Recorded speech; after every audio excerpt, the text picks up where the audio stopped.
Kubernetes-friendly and quick to start, CockroachDB Serverless helps developers connect and build with automated scale, high availability, deployment, and management. Discover CockroachDB Serverless, the world's most evolved SQL database. Get started for free at cockroachlabs.com/InfoQ.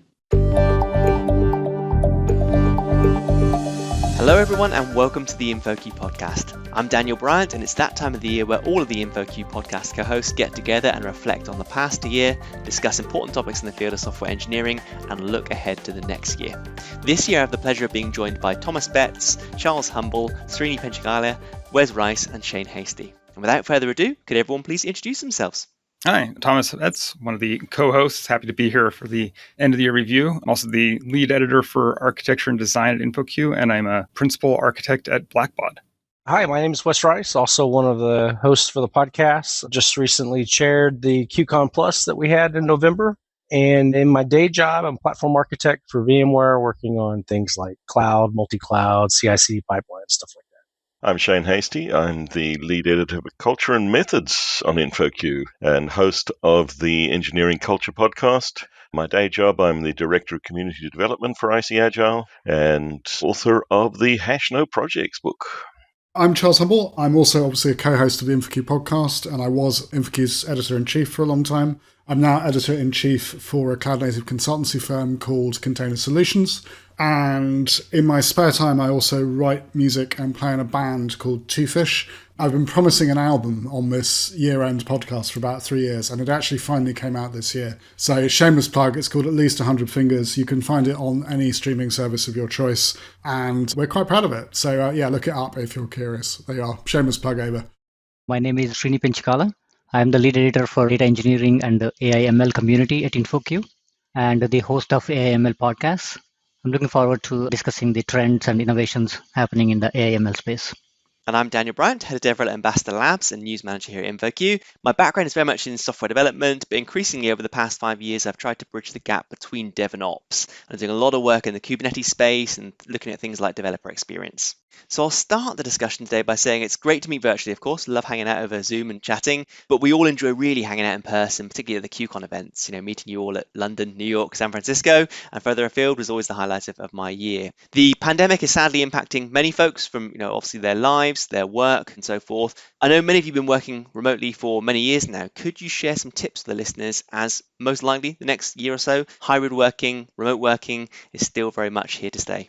One of the things that we're certainly seeing in the impact of the shift to remote and now the shift to quote-unquote hybrid is that these are fundamental changes that we're not going to go back from. We're never going to be back to 5 days a week, 3-hour daily commutes and all of that. Most of the people in the software space don't need to spend every day in an office in order to be productive.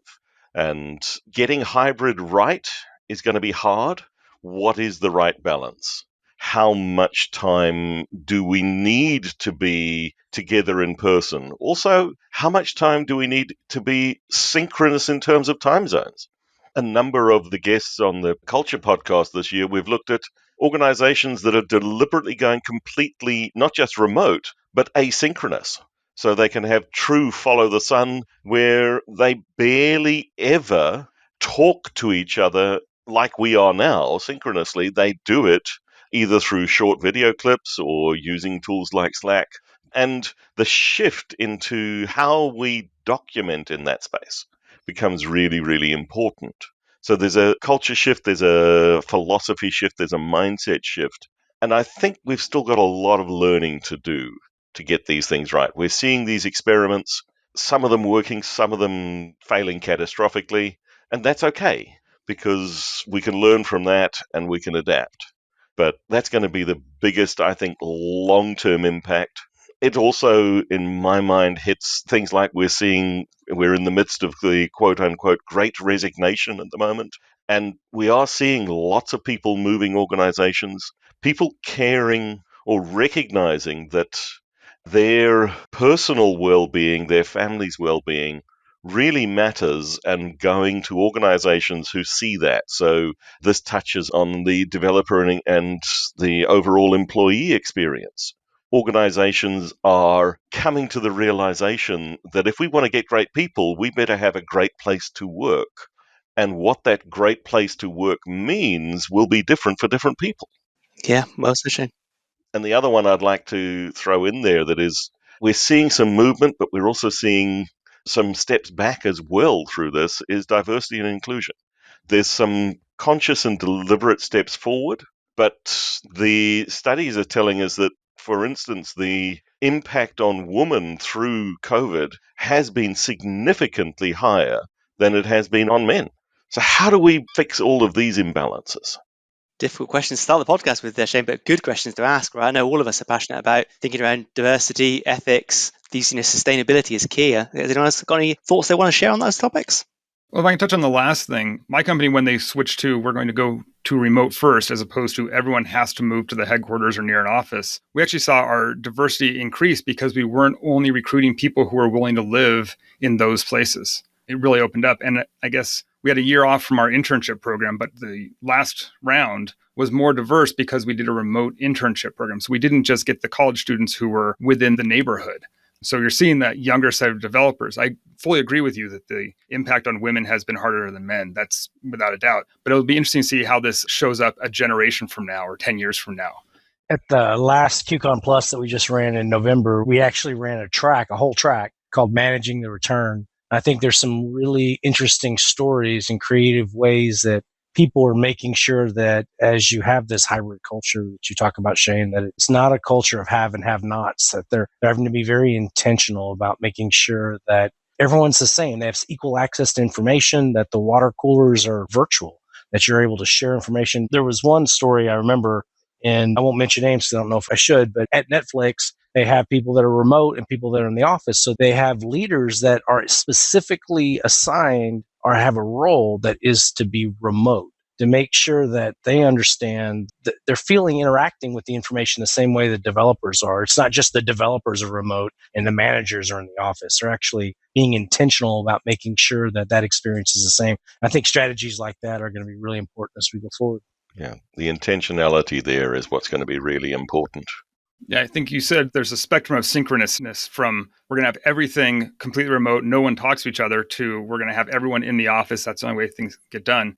And we've seen trends over the years in software swing that pendulum from one extreme to the other. And I think this is one that we're going to find the happy medium. It's why we talk about the hybrid environment. And you have to find that balance because, yes, having asynchronous for documentation and software is great, but you lose the humanity. The computers don't care about the humanity, but the people do care about that synchronous connection. Well said, Thomas. Well said. Yeah, I think onboarding practices and that sort of thing really matter there as well. That where you have a network of people already, remote working tends to work quite well. But when you're joining a new organization, and I suspect it's also true if you're like a junior developer or a junior member of a team, and you don't know who anybody is, then that becomes much, much harder. And again, there are ways around this, or I think there are ways around this. I'm not sure we know what they all are yet. But I think it's all very well for, I think all of us on the podcast have been in the industry a long time and we have a pretty extensive network of people and we kind of know our way around. But I think for junior devs starting out, it's much, much harder. And thinking about, ways that you can do mentoring, ways that you can do pair programming, all of those kind of things, if you're in a remote-only environment, is going to be super, super important. And helping people to get established, to build networks, to make connections. And I do agree with something I think that Wes was saying, that having some people who are remote and some people are in an office, you can very easily end up with this kind of office clique and a remote clique, or just an office clique or whatever, and different groups not talking to each other. And again, sort of thinking about your organizational design and making real efforts to overcome that, again, I think is going to be super important as we move into this new working world. That's a really good point to talk about the seniority. Like once you have that network and you go remote, it's easier. You already have the contact, you already have the connection. But when you join a company, for example, in the middle of a pandemic, that intentionality that we were talking about is critical. And it's just not something that juniors necessarily know natively if we don't just get out there and tell them. It's a very, very good point, Charles. Yeah, definitely is. Srini, do you have something to say there as well? Yeah, Daniel, I was kind of thinking more about this from a different perspective, taking a reflection point on, what we've been up to, right, for last, almost 2 years, right, with the COVID. So kind of to bring some analogy of software systems into the discussion, I kind of feel like as a world, as a single nation, we have all been in a big, chaos engineering, project as part of this. So each COVID variant is like a new experiment, right? And other than, the lives lost and, the other losses we had, I mean, definitely we have all become more resilient, to these kind of challenges. So if I have to pick like, a couple of words to summarize, I would say a great resiliency is what, is one of the byproducts of this experiment, right? So to kind of align with the great resignation, and I want to say great resiliency, so. Yeah, good choice of words there, Srini. And that leads nicely into another topic. We've heard about async communication, synchronous communication, chaos engineering there. I'm thinking architecture, and I'm looking your way here, Thomas, as the author of the Architecture Trend Reports. What's been interesting over the last year or so with architecture, with the fact we can't all gather around a whiteboard, right?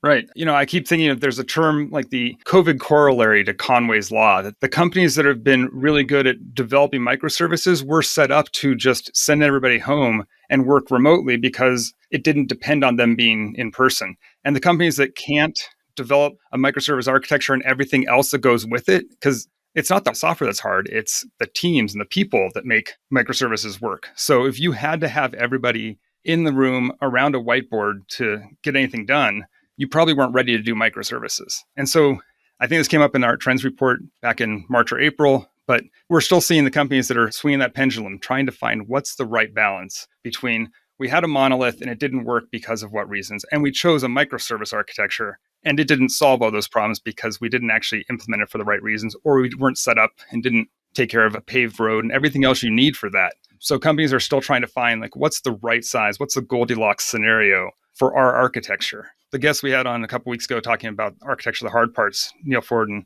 Mark Richards, said it's the stuff you can't Google. There is no one size fits all architecture. So people think this isn't working for me, I'm going to go to microservices without understanding, no, you need to decide. It depends. What does it depend on? What's your situation? What's the right size? So I think in some ways, the pandemic, because of the nature of distributing the teams, making people think differently about how they communicate, changes how they develop the software because I'm communicating asynchronously with those teams. Have I gotten better at developing asynchronous software? I love that. That's a really, really great point. I don't know if I've ever put the connection together like that, but I really like that. And one of the other things that came up, I hosted the API architecture track at QCon Plus, and asynchronous communications, again, is very important. And I think we're finally seeing async API getting to that maturity point that people are starting to adapt. Just the number of different generators and tools and everything that's been built on that platform has really grown in the last year. I think there were 3 or 4 tools on their list at the beginning of the year, and there's now well over a dozen or 2.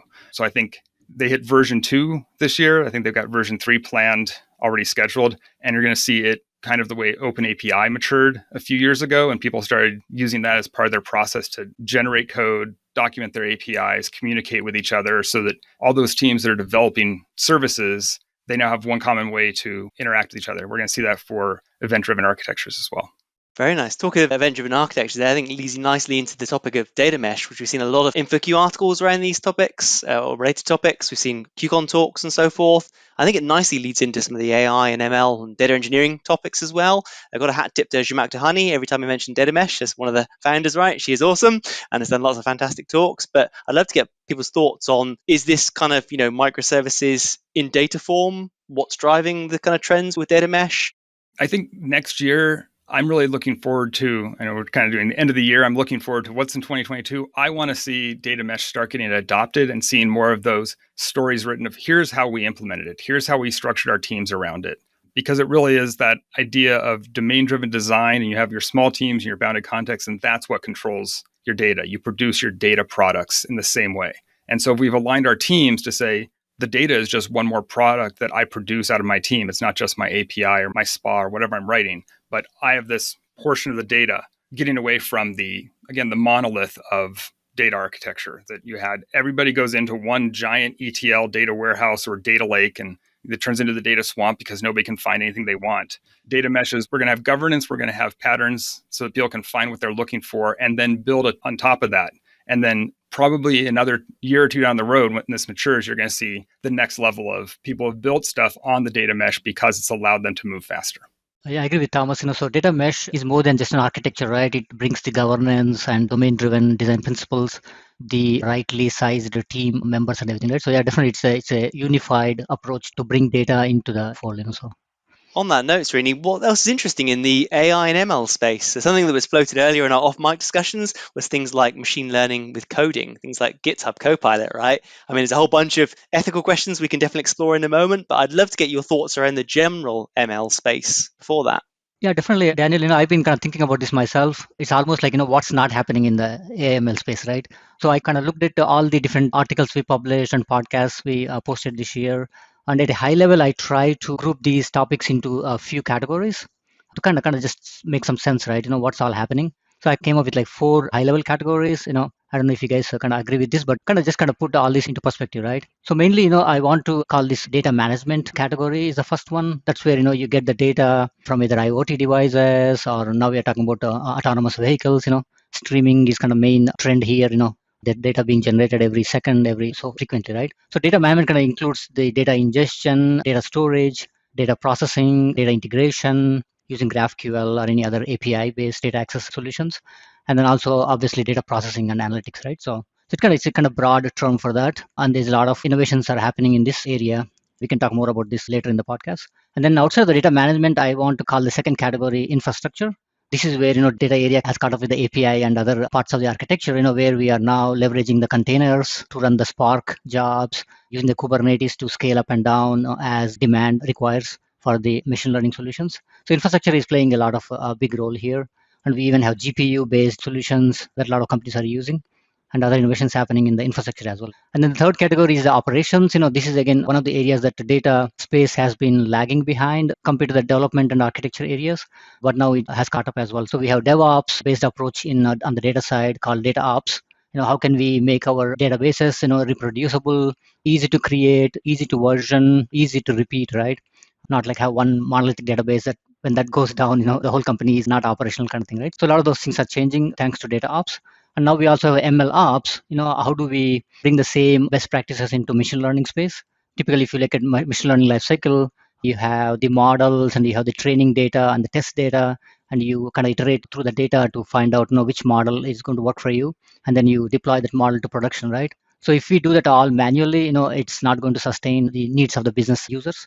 So ML ops kind of makes a lot of those steps in the process more automated, using feature stores to version the machine learning models and be able to dynamically apply those models, right? So that's the third area, right? And the final one is basically the ethics. I know we're going to spend a lot of time on this later in the podcast. This is where how we can use AI and ML solutions or data engineering solutions in general with responsibility and fairness in mind. How can we make these solutions equally fair to all the different demographics and the different users? So. Very nice, really very nice. I'd like to get a bit of discussion going, actually, as a sort of precursor to that is, what do folks think of things like GitHub Copilot? Do we think, listeners of the podcast, are they going to be out of a job next year, right? When the machines take over and start doing all the coding? Like, is that ethically valid? Like, from many aspects, right? I'd love to get all of your thoughts on your discussion perhaps on this. I don't think we're going to see, true artificial general intelligence anytime soon, right? Machines that are going to think and do all the things. But I think we are seeing and continue to see AI being able to augment what humans do. Like, just think of cruise control in your car. We've all used cruise control a bit, and it maintains speed. Now it kind of nudges you a little bit all the way up to full self-driving. And I think of that when I think about things like GitHub Copilot, because it's not replacing the developer. It is not artificial general developer intelligence. It's helping you with the boilerplate that we've been complaining about for 20 years. In my opinion, I think that's the right way to think about Copilot. I think it's the next natural evolution of making it easier to write code, right? Like, you had to write assembler and then you had a compiler, and you're like, oh, you can't write code that has to go through a compiler because it's not as fast as the native. And now it's like, oh, I'm so many layers removed from writing the assembler, it doesn't matter. I am more productive, even if my code is slightly less fast. It doesn't matter. And so it solves those problems that I don't want to solve. I think it's going to be closer to that low code, no code space, that this is the stuff that it doesn't take someone with lots of experience in software engineering to solve, that can help other people get up to speed. And maybe it'll help more people get in or solve small problems. You think it's more like low code, no code, or more like serverless, where you're just focused on the logic, not necessarily the ceremony? Maybe that's a better analogy, but I still feel like it's solving the problems that I can just put it into a box and ignore it. And so that's just my generated code over there, and I don't think about it anymore. Because one step away from that is I don't even have to start describing what I need. It's able to figure it out. And that's when we get to now it's going to replace my job because the business analyst just talked out loud into a microphone and the software spit out. And I don't think we're anywhere close to that. That works on the assumption the business analyst knows what they need. I agree with all of that. I think it basically gets rid of the easy bits, if you will. The hard bit about software is figuring out what it is you're trying to build. And none of these tools really help with that. I think that's kind of the same problem with low code as it goes. I mean, yes, it allows people in the business who are not developers to build systems up to a point, and that's great up to a point. But again, that's not really the hard bit. The hard bit is working out how to build the right thing and how to build it in a way that works and is repeatable and all of that. And a lot of low code solutions kind of break down there. I don't have a problem with them. I'm not against them. I actually think they can be quite a useful way in. I know people like really, really great developers who cut their teeth in, like Visual Basic or Microsoft Access back in the day or whatever it was, and started learning there and then gradually moved into, more what we would consider pro development environments. So I don't have a problem with it at all. I think it's all for the good. But I don't think any of us are going to be out of a job as programmers anytime soon. I really don't. One of my favorite quotes, and I know, Charles, I've said it before with you and I talking on the podcast, but it's Grady Booch talking about kind of software is the art of working at higher and higher levels of abstraction. This is a higher level of abstraction. Whereas his keynote, Grady's keynote from QCon New York, I think, 3 or 4 years ago, is just a wonderful, wonderful talk that everyone who's listening to this should go and watch. It was San Francisco. I agree. It was one of my favorite ones. Grady Booch has been part of my entire software journey at some point, reading books and reading posts and watching videos and repeating that quote over and over again. I don't know. It was a high moment for me, too. It's a great call out, Charles. What are the ethical implications? What are the implications on education and training? What are we requiring of the people who are coming into the industry? When I started coding, I did assembler. And looked down on those who couldn't. That's not appropriate today. But is it useful to have an understanding of the bare metal architecture and how the code that you'll be doing impacts on that? But also, is it useful to have an understanding of the people, the culture, the environment, and how the code that we are producing impacts on that? So this is something where we've got a whole lot of challenges as a society that we're not tackling yet. We're using 10% of global power. We have a bigger impact on the environment than the aviation industry. How are we tackling that? We know that we can, and AI and ML is giving us some opportunities to do that better. But there's also Bitcoin mining, which is sucking up so much of the global resources and so on and so forth. There's a whole can of worms here. It's interesting you bring that up because I think that goes back to that higher and higher levels of abstraction because we're gaining more and more ability to do literally with a credit card and AWS, maybe some code generated from GitHub Copilot. We can do amazing things and have a worldwide reach in literally minutes, if not hours. It's amazing what we can do. And I think that you talked about ethics, Shane. And I think that too long, software developers' only ethic training was kind of Star Wars quotes, which is with great power comes great responsibility. That's not enough. We need more to be able to do some of the stuff we're doing because we have amazing power with the AI and the reach. Move fast and break things is dangerous. I so agree with this. We're just starting to see ethics courses in like computer science degrees in the States and in Europe, but that's really quite new, which is, I think, kind of shocking. There was no ethics element when I did my computer training at all. It wasn't even really a consideration, and I suspect that's true for a lot of us. And yeah, we do. I mean, the systems that we build can have profound impacts on people's lives, and we don't talk about it enough, and we don't reason about it enough. And it's really scary. If you're building, models to determine whether somebody should be let out of prison or building models to determine whether someone should get a credit card or, all of these things can have profound impacts on people's lives. And we just don't think about them at all. And I do think that's terrifying. Shane, you also touched on the environmental side of things. So I joined my first environmental protest movement when I was 16 years old. I will be 50 next year, and it feels to me like literally nothing has changed in the intervening, whatever that is, 34 years.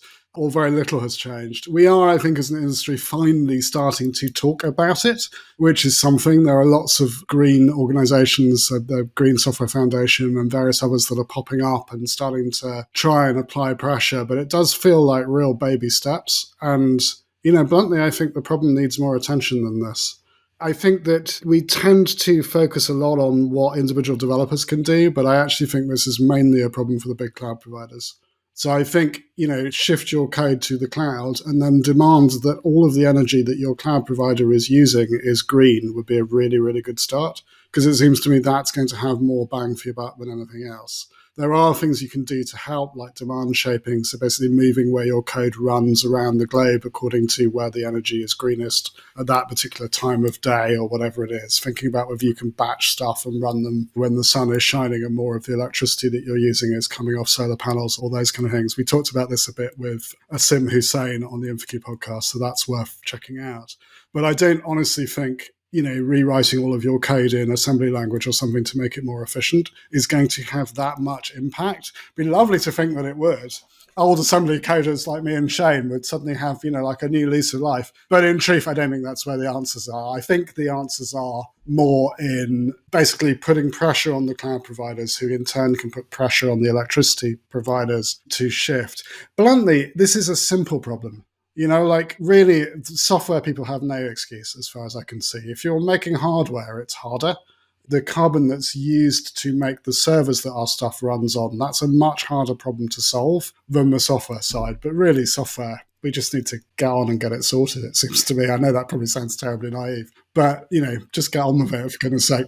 I would kind of push it even as far as to say that sustainability and ethics is probably the largest problem we face as software developers. The technology is going to change. I think it's something that we really got to solve. I mean, look at some of the people that have been amazing speakers at QCon over the last few years. People like Adrian Cockcroft, Eugene Karapova from Google, Astrid Atkinson. Astrid just did a talk. She left Google working in the SRE space to start Chemist Energy, to be able to kind of start focusing on some of these problems. When she did her introduction, she said, people asked me why I quit Google, and she put up on the screen a picture of her son. She said, in 2050, he's going to be 37. I want to do things that's going to make the world a better place for him. I truly think it's just amazing to see kind of like some of these great minds that are not necessarily leaving software, but moving software to focus on this problem, because I think it's that big of an issue that we should be dealing with. Talking about sustainability and ethics, what about the massive amounts of data that are now being stored and processed? I'd love to just throw in a question around data sovereignty with big data and cloud today. Who owns that data and where does it live? It's a great question. It depends, Shane, right? So, no, right. How frequently do we ask ourselves that question? I don't think there's a single answer to that. It depends. As an industry, as individuals, when we're building these data lakes, these data swamps, what is the ethical and culturally appropriate ownership of data or sovereignty of data? I live in New Zealand. We're seeing a lot of work going in here at the moment in data sovereignty for our Maori population. It's not just yours. And if we are, pick your large organization sucking up lots of data about us, well, should they be paying us for this, among other things? Very interesting question. We are seeing a lot in Europe around GDPR, or have done for a number of years, and there's obviously CCPA and a bunch of other similar initiatives. And I think that's at least in some of the conversations I'm having with customers, that is forcing people to think about these issues. I'm not saying there's a solution coming up yet, but I think the first part of the problem is recognizing it's a problem. And I think GDPR has been a big change in Europe. I think GDPR was very different in a lot of cases with regulation, because it forced us to think about things where there definitely wasn't necessarily a solution to some of the problems they were saying you needed to address. So I think it really forced us to get ahead. Usually legislation is so far behind that, you're just implementing something that's already way in the past. But I think GDPR was a little different in the respect it really forced us to think about things that maybe we hadn't solved. Yeah, I agree with you guys. Definitely, I think the data, a lot of the organizations have been implementing these regulatory compliance type of practices, but they have been doing those because they have to do it, like banks, other organizations, right? But now, Shane, to your point, data is getting more attention in terms of what's best for the consumer, how do we secure the privacy, who should own the data, right? Especially with the social media companies that are basically sucking data every second, based on everything we do in our daily lives, right? So Yeah, I know Tim Berners-Lee, creator of the World Wide Web, is looking at this topic too, and I think he's pitching something called data pods, where people are personally in control of how their data is owned and used, which is super interesting. Like that personal data mesh idea. Personal data mesh. Maybe that's where it's going to go. I do want to go back to the question about training for ethics, because I think some of these questions we're talking about, to answer those questions, people are just kind of put on the spot and like, you have to react to GDPR. And so now you have to change how you write software. But if we start training software engineers up front to say, here are some of the ways you have to start thinking about ethics. Because I think if I had gone through and gotten a CS degree when I went through school, I probably wouldn't have had ethics. But I have an engineering degree, and every engineering student had to take an ethics class. And I've talked to people who are, let's say, they don't remember the 80s like I do. They also had to take ethics classes, or it was like once every 10 weeks, they had a lesson on ethics in software because it was starting to creep into their studies. So I think as we're seeing software engineering get taught more than just computer science, engineering is closer to that professional discipline. You have responsibilities. If I was going to get my professional engineering certificate and sign off, like I certify this design, it says, I understand the ethical implications. If this bridge falls down, I'm on the hook for it. Like I'm going to take a few extra seconds to review everything. Do people have to start thinking about software the same way? If I write this code wrong, is it just going to be biased to a certain population, or is someone going to die because the drug that's being administered gets too many doses out? So there's a lot of concerns. I think if we start training people to think about ethics early on, they're just going to come out and start thinking about that in everything they do. I think it's even more, though, because we've had ethics, as you rightly state. It's been around, but we haven't had ethics with the type of software that we're writing today. We haven't really thought about the reach. We haven't thought about like these ML models that could possibly say where resources are going that could be negative. So I really think we need ethics today focused on what we're doing in software today, because it's not just train goes left and some people die type of questions. Right. Yeah, definitely. I think that is the kind of new utility, that we want to add to our architecture and solutions, right? So in addition to security, performance, and scalability, let's make sure that the solutions are right solutions, for our customers, right? So let's coin ethics. We need an ility with ethics in it. right. Just plain ethical. So, Thomas, you were talking about engineering as a discipline and the fact you needed professional certification to be an engineer or a civil engineer, and that would have an ethical component. And there isn't, there sort of is, but there kind of isn't the equivalent for being a professional computer programmer. But I actually wonder if there should be. I wonder if we are building systems of planetary scale that can have real impact, then whether we ought to have to do some sort of certification to say, in essence, we know what we're doing. Yeah, and I feel like it's one of those cases where it would be better as an industry if we got out in front and we came up with the governing board, the standards body, whatever it is, as software engineers to say, this is our profession, we value it, we understand the impact that we can have and what can go wrong if our software fails, to come up with that, rather than waiting for something bad happens and then it gets regulated by people who don't understand the industry. Like if the government writes the regulation of how to be a software professional, it's not going to be good for anybody. Absolutely. Two things though. First of all, you're right that governments tend to only legislate kind of in response to disaster for the most part. And also, they don't understand the field for the most part. So I agree 100%. I think it's really, really important as an industry that we try and get ahead of this, because if we don't, then we'll end up with waves of badly written, badly conceived regulation that's trying to control what we do, I think. So I can envision someone out there listening, agreeing that if we don't regulate, something major will happen and will be regulated. I can see people nodding that. But I can also see people out there going, we're software developers. We have a culture of, like Shane said a minute ago, move fast and break things. We learn, and we have young kids producing code at times. This is our culture. This is who we are. We're not professional engineers that get the certification before we're allowed to be able to write a serverless function. We have no code, low code solutions. So I hear you, but I don't see it. So how do we bring these two together between, yes, we need to self-regulate, but yeah, we're working at higher and higher levels of abstraction? And if we go back in history, engineers didn't used to have regulation. They didn't need ethical training. And the reason that it came in is because bad things happened. Bridges fell down. Bad things have happened as a result of software. And I think there is two levels of stuff. There is the software that is not life and safety critical, But if you are working in the realm of products that, if something goes wrong, have significant impact on people's lives, livelihood, and existence, then we should have, as an industry, some entry criteria, at the very least, some education. I've been working on coming up with a code of ethical conduct for agile coaching as part of an Agile Alliance initiative. And one of the best contributors to our group was a lady who teaches ethics to 7-year-olds because she raised the simple questions about what is right and what is good. And it's time that as an industry, we started asking those hard questions. What is right and what is good? So I think that's a case where GDPR is getting it right. I'll give an example. Like there wasn't really good solutions for how we can document and instrument some ML models. They exist, but GDPR said you must have provable ways that you came up with this particular model. Right? GDPR said you have to do this. We had to go in and think about these problems. They were hard problems.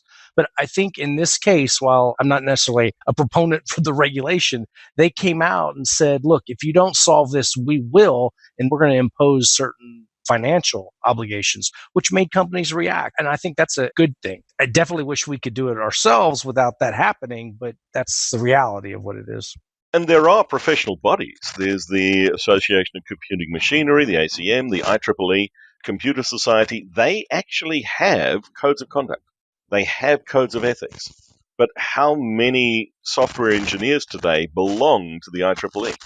So let's change gears a bit and look at the important topic of cloud computing. This space continues to see massive growth. Wes, I know you've been looking at this. I read just this morning, I was looking to see what the size of the cloud market was. Anybody have a guess? What's the size of the cloud market in 2021? Any wild guesses? You're talking dollars or computers or bits? Pick your currency. I'm afraid to say what. Well, 90 billion in US dollars. The cloud's not getting any smaller. It's a massive thing. I think obviously there's tons of services that we could talk about, but what I personally think is that multi-cloud, hate it, yell about it, scream about it, say it doesn't exist, say you'll never have it. Companies buy other companies, companies merge. You're going to have multi-cloud. It's a reality, whether you like it or not.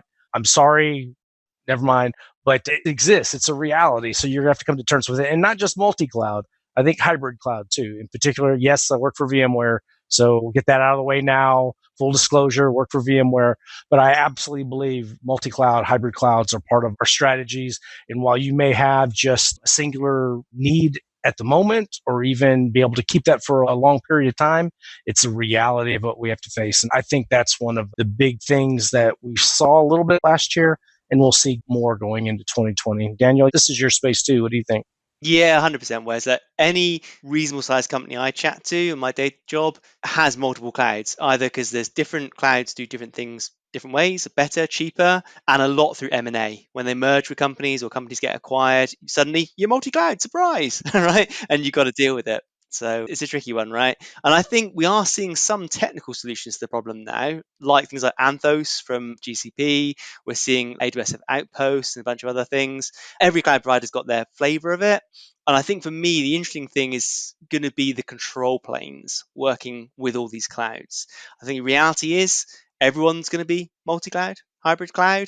It's how do we best interact with these things? And a few of us mentioned it. Things like governance are critical, right? And security in particular. How do you authenticate? How do you authorize consistently across platforms, both from an engineer perspective and also from a user perspective?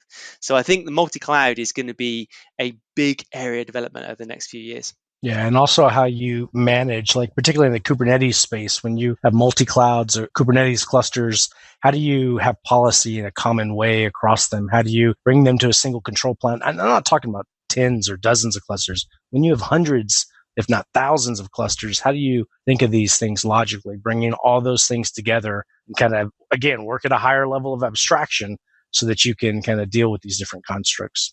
You see this with like services and development. You have the paved road. Like this is the way we make it easy. So most companies, I think, that do have the multi-cloud will say, here's our preferred route. We're going to make it easier to develop on Azure or AWS or whatever it is, because we've done the extra effort. But just like you can choose Java over C#, use what you need to do your thing. And if there's a small piece like, hey, there's an AWS product that just solves my need perfectly and I can justify it, can you hook it in?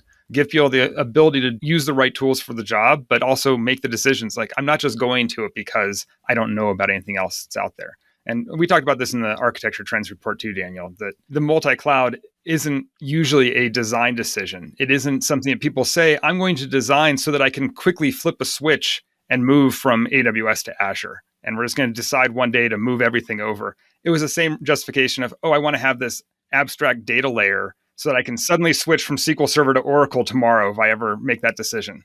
Nobody does that. And when they do, they take months or years to make the switch. So if you have to get off of one cloud provider onto another because you had that acquisition, it doesn't make sense to have two bills, fine. But if it's just an accounting headache, then leave it as an accounting headache to pay two bills. Yeah, I think this is where the good old architecture practices like cloud native patterns, that's what they call them now. They have started, from the gang of 4 design patterns and the domain-driven design principles, right? So this is where I think those can help the developers. So, if we make our applications cloud native, agnostic to any of these providers, they should be able to easily deploy to any of these cloud providers, right? So, and also I agree with you guys, we need some kind of a federated model to replicate the policies across the clusters. So logically, they kind of look like a single control plane, right? So. The big problem in multi-cloud, Srini, that I see, that I hear about a lot, I'm curious your take on, sorry I'm surprising this on you, but like data gravity in a multi-cloud environment, how are people thinking about where the data lives is where you tend to put the infrastructure to support that? Yeah, definitely. From my observation, Wes, is like I kind of look at the data and API along with the integration layer. So the integration layer is kind of the very important aspect of the architecture, right? You have the data layer, which takes care of the data ingestion, storage, and so on. And the API layer is there for the applications to get the data from the data stores. But also this integration layer where you can use the messaging technologies, that's where you can apply some of these policies, whether you want to secure access to a database or whether you want to authenticate a user to make sure that he or she is authorized to perform that business function. I think we can do some of those, in a common way in this integration layer, right? So that's definitely getting a lot of attention, right? So that's kind of becoming part of the cloud native technology. And that's where the whole async API, event-driven architectures that Thomas mentioned earlier are also kind of getting more attention now, right? So. Got to shout out, Wes, you did a podcast with the OPA folks, the Open Policy Agent folks, and that was super interesting, right? And two things I see bump up a lot in my space is OPA, Open Policy Agent, and Crossplane by the Upbound folks as well. And they're both really looking at paved roads, whether Crossplane is more paved road for the platform level, like Thomas mentioned. And I think OPA looking to that paved road when it comes to authentication authorization, right? Having that common standard across these massive fleets. Yeah, absolutely. OPA is definitely a powerful tool. That was a fun podcast to do. Nice. One topic we haven't covered too much is sort of related to this is the software supply chain. Obviously, now we're pulling in dependencies, be it libraries, be it cloud services. It comes back to the ethics topic again, right? How do we take ownership, responsibility? Something Charles and I were discussing earlier. How do you get visibility into some of these things, right? I'd love to get your thoughts on software supply chains. One of the areas that I've been kind of paying more attention recently is the observability, right? How can we capture the metrics and instrumentation data from whether it's a microservice or a database or a messaging server, right? So how do we capture the data and correlate to make sure that we troubleshoot the issues and also we identify any slow bottlenecks in the system? So can we add ethics dimension to that space and maybe have an ethical, observability type of solution, right? That will actually look at the data and see, hey, we can use this data for making our systems faster and more secure, but also can we make our systems, more ethical, right, as well? It's just a thought right now. I don't know what's happening in this space, but we already have the data, so why can't we see if we can learn from it and make our solutions more fair and ethical, right? So I think with security, there is a real problem, which is it's super, super hard to know the provenance of the software that you're running and even to some degree the hardware that you're running it on. And as an industry, we've been pretty poor about this. I don't think we have particularly good answers yet. There are one or two tools. There are things like InToto and Notarray and those kind of things kicking around. But ultimately, for any component that you're running in production, you kind of want to know that it's what you think it is. And that's very, very hard to establish at the moment, particularly if you're operating at any kind of scale. Unless you build everything yourself, it's really, really difficult. I think we're going to see a lot more supply chain attacks. And I think whether that's through, injections when the software is being compiled or through distribution or updates or however it is, I think we're going to see lots of sort of crypto ransom type attacks, those kind of things happening. And I don't really know what the answer to any of that is, if I'm honest. As I say, there are some bits and pieces of tooling coming out, but we kind of need some way of saying, I need to be able to verify that this piece of software is what I think it is. And we don't have a particular mechanism for doing that, as far as I'm aware, at this point in time. And I think possibly there are problems in the sort of way the security industry is incentivized, which makes solving that really, really hard. Not technically hard, but like politically hard. I don't know if anyone else has thoughts, but it seems to me just like a super difficult problem. It's definitely a super difficult problem, but it's one that we haven't really been paying enough attention to. Paying attention to it is the first step at all. Like the SolarWinds hack, for example, that comes up, that obviously was sealed code. I think that's what you're referring to, and it's not like a solved problem by any means. But in a lot of cases, just downloading something from Docker Hub and putting it in your Kubernetes cluster, that's not a great plan. Paying attention to our supply chain, the chain of custody for all the things that go into your production environment, that's important to be able to do. So paying attention to that, I think, is crucial important.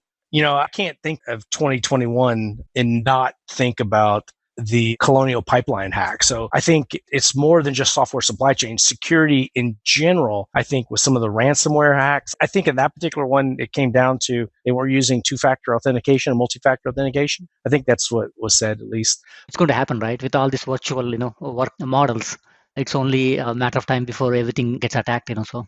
But security in general, I think, has never been more important. I think the software supply chain is just one aspect of that. I think it's only related by two words, supply chain, but it's 2021 and supply chain to non-software developers means something completely different. So the supply chain being disrupted around the globe as we're trying to move materials. I know I'm in the US, we keep hearing about it, and the UK's got their own issues. And I just wonder if with the move of everyone away from offices, this coming back to our first topic, everyone's working remote and we're getting more and more we're just moving around electrons and not molecules. And it's not just software that's the supply chain, it's the product that we're delivering is software.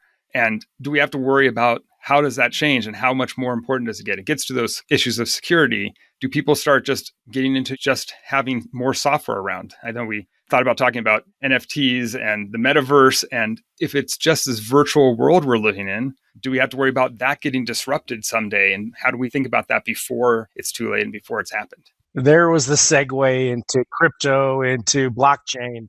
Wes, I know you have plenty of thoughts about NFTs and blockchain.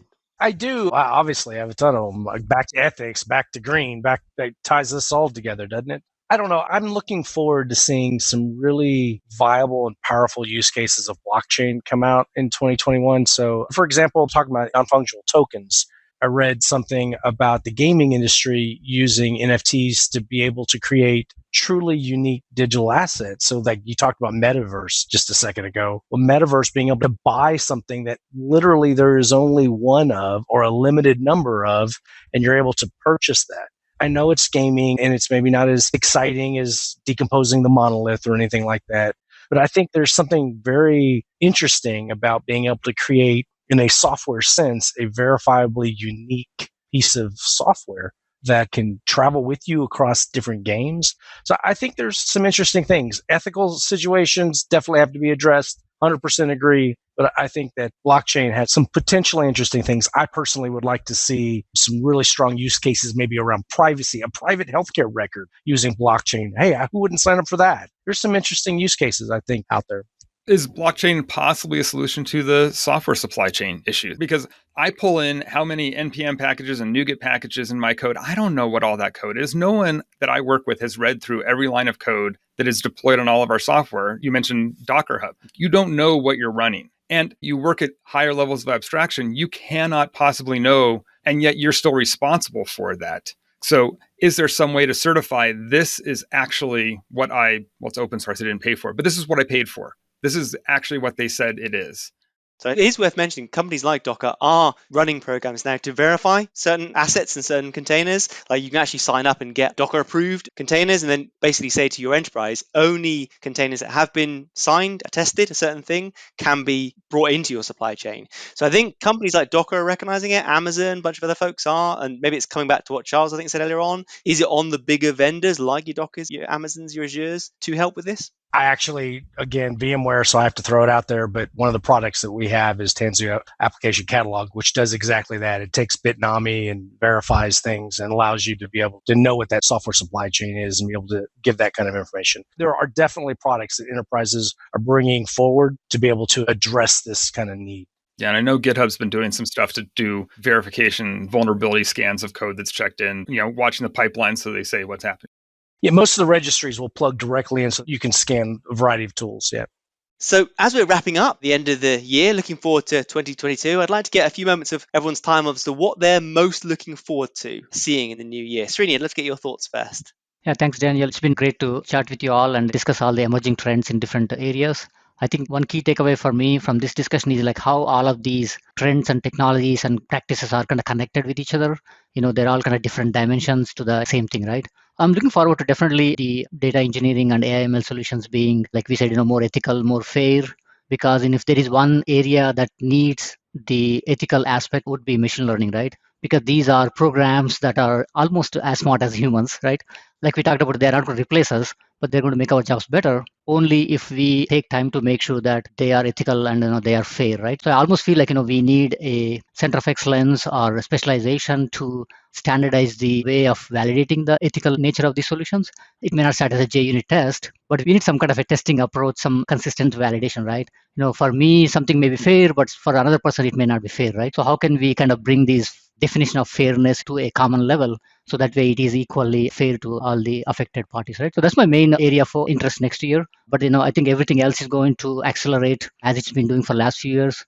The infrastructure will get better. There will be new GPT models available out there, and maybe new Copilot programs we talked about will take us to the next level, right? So, I just want to use a quick analogy before I wrap up. Is like, we talked about the programs replacing humans. It's almost like, humans thinking that they can replace God, right? As scientists, we've been trying to understand the universe. I mean, every day we understand a little bit more, but I don't think we can ever understand fully, right, what's the creator has in mind or what's the universe is about, right? So we can get a little bit closer every day. I think the same thing with the programs and the machine learning algorithms. I mean, they can get better every day. They can help us more and more, but I don't think they're going to replace humans, right? So, I mean, they can only solve the problems, right? I don't think they can solve the right problems, right? So we still need humans to solve the right problems. Thank you. It's good to hear, Srini. It's good to hear. Yeah, excellent. Charles, what about yourself? What are you looking forward to next year? So there's something that I've just started picking up on that I think it's really interesting. And actually, Thomas very briefly mentioned it in his last answer, which is that reading code as a way of understanding systems is kind of a terrible way of understanding systems. And it's interesting because in the whole time that I've worked in this industry, which is, 30 years nearly now, all of the work that we've done has been focused on making the business of writing code easier. So, starting with things like better IDEs, with IntelliSense, all of those things, it's all about making the business of typing easier. But if you think about what you actually do as a programmer, you probably spend 50, 60, 70% of your time reading code, either code that you wrote or worse, code that other people wrote, and trying to understand what it does. And I think we're just starting to see that problem being looked at. I've spent quite a lot of time looking at the ballerina language, which has come out of WSO2, and I think it's kind of interesting. And that has built-in sequence diagrams to represent the concurrency model. And those sequence diagrams are literally a representation of the ballerina syntax tree. So you can change the sequence diagram and it will change the code. And it's just a really interesting way of understanding how the concurrency model works. There's the glamorous toolkit stuff that Tudor's been working on. We had a talk from that at QCon Plus, which kind of made my head explode. Because again, it's a way of building visual representations of programs as a way of exploring them, as a way of understanding what they do. I don't think it's like the final answer to this problem, but I just got really excited that people are even beginning to think about it. Because again, I think it's super, super important. And I think as an industry, it's another of those areas where we haven't really started tackling it yet. But I hope that we'll see more progress in that area in the new year. And I will personally keep banging the drum about ethics and sustainability, because as you probably gathered, that's something that I think we all do, but it's something that I feel very strongly about, and will use whatever platforms I have to try and just push that up the agenda for our industry in whatever little way I can, because I just think, again, it's so, so important. So I hope we'll see more work in that space, understanding what our impact is and how we might be able to reduce it, make it better. I hope we'll see more progress there in the new year as well. Perfect, Charles. Thank you very much. Shane, over to you. More humanistic workplaces that treat people well is what I'm looking for and I'm seeing. I wish it was purely because organizations just cared about people, but the cynic in me says they've got to do it because they're losing good people. And if you want to attract good people, you need to give them a great environment to work in. And going with that, a more ethical industry. I certainly see us moving towards that slowly. Wes, over to you. I think, like Srini, what I got out of this discussion has been really working at higher and higher levels of abstraction. Everything we've talked a bit about is working at higher and higher levels of abstraction, giving us more reach, giving us more ability. And I think all that needs to be in the context of ethics and sustainability, as kind of Charles mentioned. So what I'd like to see in 2021, I'd love to see more attention paid to sustainability. I'd love more discussion on ethics. I'd love all of that to be in the context of everything else we talked about. But really, sustainability and ethics, I think, for me, is what I'd like to see in 2022. Very nice. Thomas, over to you. I'll agree with everything everyone said, so I don't have to repeat it. I already mentioned, I think data mesh is like the one little thing I'm waiting to see, like, show me someone doing it as a good example, as opposed to just the high-level architecture designs. I think we're going to see something really interesting come about and people saying, this is the way to do this and here's how it works and why. I'm kind of surprised no one's yet mentioned in-person conferences. I would love to have one that's not virtual. And QCon Plus is fantastic. Very well done. It's not the same as going in and meeting people. So I'd love to see all of you and everybody else in a place that's not a super spreader event. And finally, I want to see, maybe we can prove out my theory, the COVID corollary to Conway's Law. Do hybrid and remote first companies start writing distributed software better? And time will tell. Perfect. I think for mine, I'll plus one everything everyone said, as you said there, Thomas. I'm really keen to see security get a good focus next year, because we're only starting to see like the tip of the iceberg on some of the problems. And it really is a problem for all of us in terms of ethics, data sovereignty, what you can and cannot do with data, and just the great power that we have as engineers. So yeah, I really hope a lot of focus on security next year. I'm really passionate about developer experience. I think these control planes on the multi-cloud world that we touched on, super important as we bring in different services from different clouds. We as engineers need to understand the things better, as you said, Charles. I think that's a really, really key thing. It's something I struggle with as a distributed systems engineer these days, is just understanding the system I'm working with. So I'm excited. There's lots of innovation happening in this space, lots of VC money sloshing around at the moment as well. Doesn't always correlate with success, but I do think, where funding is going, we will see innovation happen. So super exciting times. At that point, I'll say thank you so much, everyone, for joining us. It's always a pleasure to hang out with you all and chat. Massive plus one, Thomas, to meeting in person. We have got QCon London and other things on the agenda, so we'll put links in for interested listeners to follow up. But any final words from folks? Just been great to see you all virtually, and looking forward to truly being in person one day. Yeah, I second that. Yeah, be safe.